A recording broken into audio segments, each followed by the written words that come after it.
March 15th, 44 BC. The world held its breath. This was the appointed day for the man who conquered empires to face his destiny. Gaius Julius Caesar, Dictator Perpetuo, the single most powerful man the Republic had ever known. But power is a double-edged legionary sword, and fear was rooting itself deep within the Senate walls. Caesar's ambition had crossed a threshold.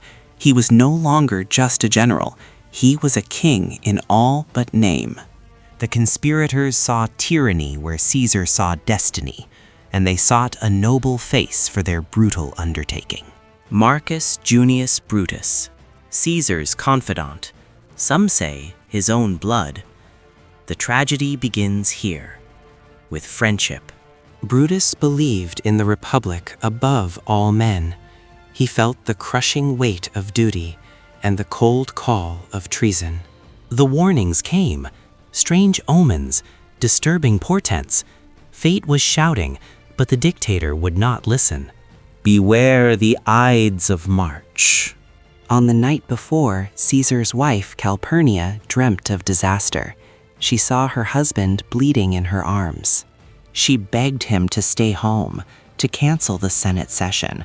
For the first time, Caesar hesitated. But the conspirators were meticulous. Decimus Brutus, another trusted friend, was tasked with guiding him to his death. Decimus mocked the omens. Will you, the mighty Caesar, be ruled by a woman's dream and the foolish words of men? The dictator's procession moved through the Roman streets. Every glance, every pause, heavy with unrecognized danger. A man attempted to hand Caesar a warning scroll detailing the entire plot, but the crowd was too thick. The Ides of March are come. The soothsayer's quiet reply chilled the air. Aye, Caesar, but not gone.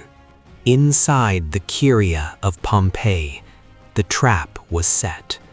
The senators were seated. The assassins were waiting. The plan was simple. Distract him with a petition, then strike swiftly, simultaneously. No escape, no rally. As Caesar took his seat, the atmosphere became suffocating.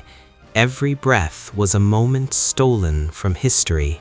Tullius Cimber approached, feigning a plea for his banished brother's return. It was the signal. Caesar roared, "This is violence!" But it was too late. Casca struck first, the dagger catching Caesar in the neck. Chaos erupted. Senators fled, scrambling over benches. The carefully planned ritual dissolved into a bloodbath. He fought. He tried to defend himself against the swarm of steel, but the numbers were overwhelming. He saw the faces of men he had forgiven, men he had promoted, the faces of those who owed him everything. Then, through the haze of blood and fury, he saw one last face approaching. His own Brutus, raising his dagger, ready to deliver the final killing blow. According to legend, only one phrase escaped his lips, Et tu, Brute? The man who ruled the known world collapsed at the feet of a statue of his greatest rival, Pompey. 23 wounds marked the end of the dictator.